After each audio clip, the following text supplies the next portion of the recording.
2024년 10월 22일 위험점검 시작하도록 하겠습니다. 위험점검은 신용위험부터 시작을 해서 중동위험 그대로고요. 지금 우리나라는 국지적 위험이 부각이 되고 있는데 이 중동위험이랑 거의 붙어 있기 때문에 크게 무리는 없고요. 이미 개별 종목들이 날아가 버리기 때문에 더 이상 보지는 않겠습니다. 자, 신용위험은 33까지 올라갔고요. 전반적인 시장 위험에서 원달러 환율이 높아지는 거는 국제적 위험, 북한의 뭐 무인기 그런 이슈들이 같이 연결되고요.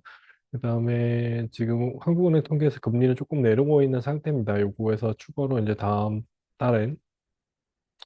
주에는 올려놓도록 하겠습니다. 그다음에 캐피탈 쪽에서 보유자산 위험도만큼 자본 보유해야 된다는 부서 업무 확대가 필요하다. 그다음에 이 부분이 이제 캐피탈이 대여죠. 대출을 하고 있는데 이게 조금 위험해질 수 있다. 그런 부분들을 강조하는 내용이 계속 나오고 있다라고 보시면 됩니다.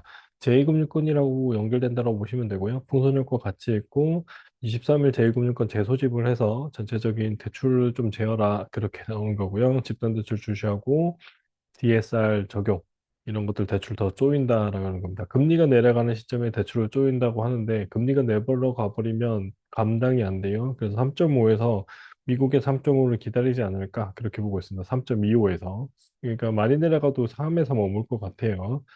그다음에 신용보증기구 한계기업 보증이 5년 새 200 급증이고 한계기업이 계속 지속적으로 증가되는 부분이 상당히 힘들다라고 보시면 되고요.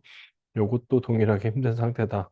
그 다음에 상장 폐지 벼랑 기업들도 한계 기업이 늘었고 이런 부분들이 시장의 전반적인 위험, 도화선으로 다닥 커질 수 있다. 이게 대출을 쪽지는 이유입니다. 추가 대출이 많으면은 결국에는 이런 부도가 일어났을 때 대응이 힘들거든요. 그래서 이렇게 이러는 거고 째깍째깍 하는 소리가 들린다라고 보시면 되고 이거를 안 터뜨리려면은 금리나 추경 이 두 가지가 필요하다라고 보시면 됩니다. 저는 추경이 필요하다는 입장이고요. 이게 아닌 점이라서 상당히 힘든 것 같습니다. 대출 연체율 상승하고 단기 고용 확대, 경기 침체 심화. 이게 이제 단기 고용 확대라는 거는 결국에는 장기로 꾸준하게 미래 상승률 안 보이고 대출 연체율 상승이라는 건 경기가 그만큼 안 좋다라고 보시면 될 것 같고요. 그다음에 미 장단기 금리 차가 계속 이제 나오긴 한데 경기 침체라고 하는데 너무 이거 잘 버티죠. 왜? 미국이 돈을 풀고 일본이 돈을 푸는 걸로 대응하고 있기 때문입니다. 결국에는 이게 폭탄이 굴러가는 거지 언제 터질지의 시점만 낮아지고 있다라고 보시면 됩니다. 직제 상장 5간 올해 경기 전망은 그냥 대응이 필요한 겁니다. 실제로 대응이 필요한 거지 대응이 안 되면 안 된다. 이렇게 봐주시면 될 것 같습니다. 자, 미국 금리 인하입니다. 금리 인하 여기 살짝 했죠. 지금 평균 좀 투자하기 좋을 때는 2.5는 돼야 됩니다. 이때가 온다는 말은 시장이 그만큼 힘들어진다. 그렇게 보시면 될 것 같고요. 미국 경제는 탄탄하고 다우 최고치로 올라가고 있고, 유럽이 그러니까 시장이 전체적으로 돈 푸니까 그런 거라고 보시면 되는데, 이거는 대선 효과도 큰 것 같아요. 선거 전까지는 되도록이면 금리가 올라갈 거고, 충격파로 한번 떨어졌다가 올라갈 것 같습니다. 유럽은 또 금리 인하 하는 속도는 아니요. 우리나라는 지금 추경을 하지 않는 한 금리를 내리기는 힘들다. 이렇게 보시면 될 것 같습니다. 그다음에 연준금리나 시장, 신흥시장에 활력을 준다고 했지만 우리나라 제외에 삼성전자가 밀리고 하이닉스가 그렇게 썩 좋은 모습을 안 보이고 대기업들의 구조조정이 보이기 때문에 전반적인 경기 침체가 시장에 나타나고 있습니다. 이게 부정적이다라고 보시면 될 것 같아요.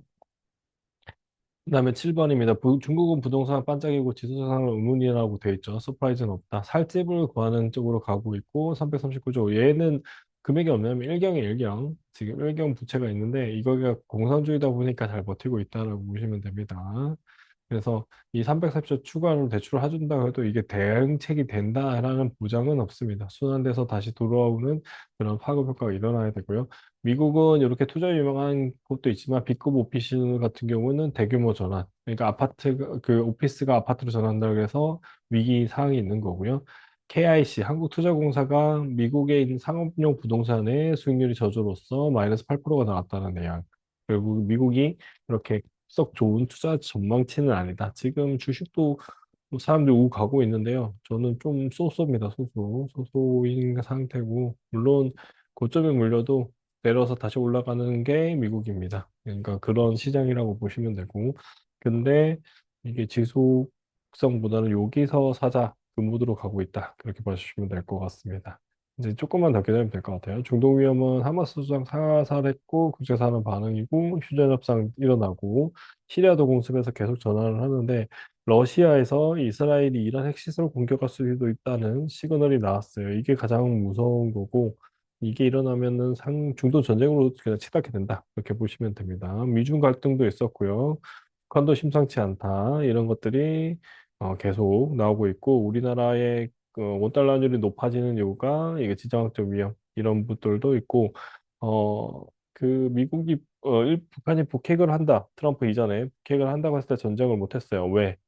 우리나라가 반도체 국가이었기 때문입니다. 근데 지금 반도체는 이제 해지가 됐죠. 미국으로도 들어가고 대만도 일본도 되고요.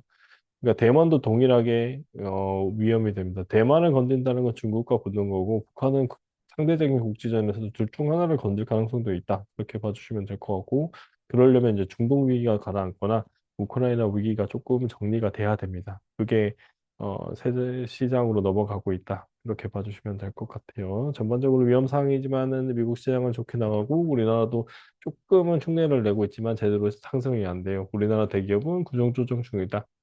이게 끝나야만 상승이 되는 거고, 대기업 위주로 좋은 옥석 가리기는 조금 필요한 시점이다라고 보시면 됩니다. 추가 하락도 나오지만, 분할 매수 전략을 펼치신다면, 저점일 때는 진짜 더 풀매수할 정도의 10% 남겨놓고, 약간 현금 30% 가지고 있으면 20%에 대해서는 분할 매수를 내년도까지 하면 좋지 않을까 이렇게 보이는 것 같습니다. 올라오면 다시 또 현금 보유입니다. 이게 30%와 10%를 왔다 갔다 한다. 이렇게 봐주시면 될 것 같습니다. 이번 주 위험 점검 여기까지 하고요. 다음 주에 뵙도록 하겠습니다. 감사합니다.